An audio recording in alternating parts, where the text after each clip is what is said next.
Hello everyone, welcome back to my channel.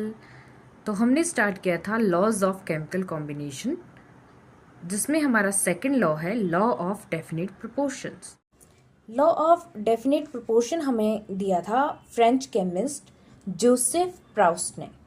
Joseph Proust ने बोला था कि जो प्योर केमिकल कंपाउंड होगा वो ऑलवेज कंटेन करेगा सेम एलिमेंट्स जो कंबाइन करेंगे in a same fixed proportion by mass regardless of its sources और मेथड ऑफ प्रेपरेशन।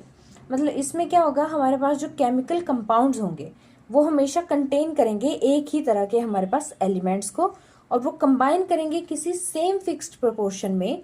मास का जो फिक्स्ड प्रोपोर्शन होगा ना, उसका वो क्या करेंगे, ना उसका सोर्स देखेंगे ना उसका मेथड ऑफ प्रेपरेशन देखेंगे।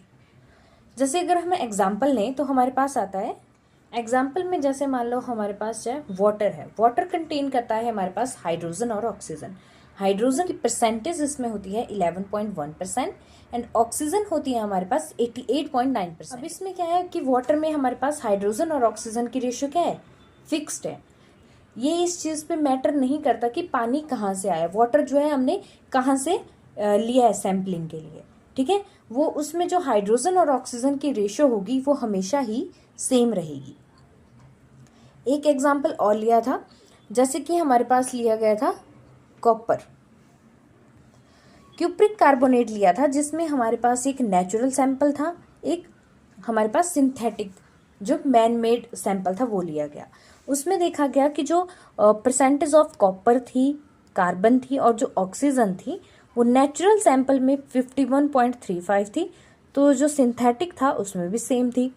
जब कार्बन की परसेंटेज देखी गई तो वो भी 9.74 थी और सिंथेटिक में भी सेम थी, सेम जो है ऑक्सीजन के साथ था, ठीक है।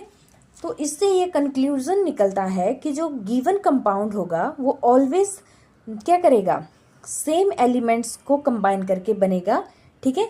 और वो क्या करेगा, एक सेम प्रोपोर्शन उसमें जो है मास का यूज किया जाएगा। So this law is also called as law of definite composition.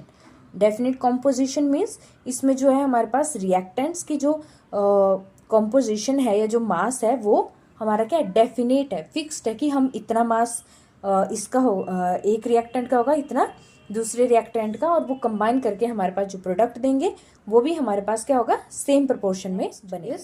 Law of multiple proportion. Law of multiple proportion, ये जो लॉ है ये हमारे पास डाल्टन ने दिया था इन 1803 में।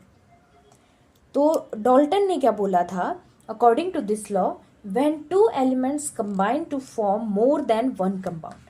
जब क्या हो रहा है, हमारे पास दो एलिमेंट कंबाइन कर रहे हैं और वो एक से ज्यादा कंपाउंड बना रहे हैं। पहले हमारे पास था दो एलिमेंट होते थे डेफिनेट प्रोपोर्शन में, जैसे हमने हाइड्रोजन और ऑक्सीजन लिया और वो मिलके हमें वाटर दे रहे थे, हमारे पास एक कंपाउंड बन रहा था। लेकिन मल्टीपल प्रोपोर्शन में अब क्या होगा, दो एलिमेंट होंगे लेकिन वो एक से ज्यादा कंपाउंड बना के देंगे। तो उसमें क्या होगा, masses of one element that combine with fixed mass of other elements। इसमें क्या होगा कि एक जो एलिमेंट होगा उसका मास जो है वो फिक्स होगा और उसके साथ जो है वो दूसरा एलिमेंट क्या करेगा, कंबाइन होगा, ठीक है, in a simple whole number ratio.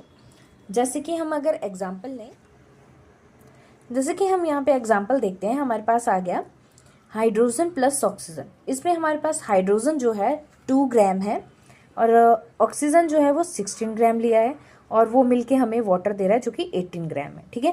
जितना हमारे पास रिएक्टेंट का मास है उतना ही हमारे पास क्या है, प्रोडक्ट का मास है। लेकिन एग्जाम्पल नंबर 2 में अगर हम देखें तो हमारे पास क्या है, हाइड्रोजन जो है हमारे पास 2 ग्राम है, लेकिन यहाँ पे ऑक्सीजन जो है उसका मास जो है इंक्रीज हो रहा है, यहाँ पे उसका मास में चेंज आ रहा है, ठीक है। और वो 16 ग्राम से 32 ग्राम बन गया, और वो हमें दे रहा है, ऊपर हमारे पास बना था वाटर, लेकिन अब हमारे पास बन रहा है हाइड्रोजन परऑक्साइड H2O2। अब इसमें क्या हो रहा है कि जो मास ऑफ ऑक्सीजन है, ठीक है, वो एक जगह पे हमारे पास 16 ग्राम है, एक जगह पे 32 ग्राम है, जो कंबाइन कर रहा है in a fixed mass of hydrogen.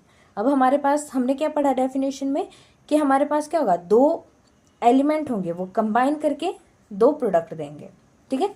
तो हाइड्रोजन और ऑक्सीजन जब कंबाइन हो रहे हैं तो एक दो प्रोडक्ट दे रहे हैं, ठीक है।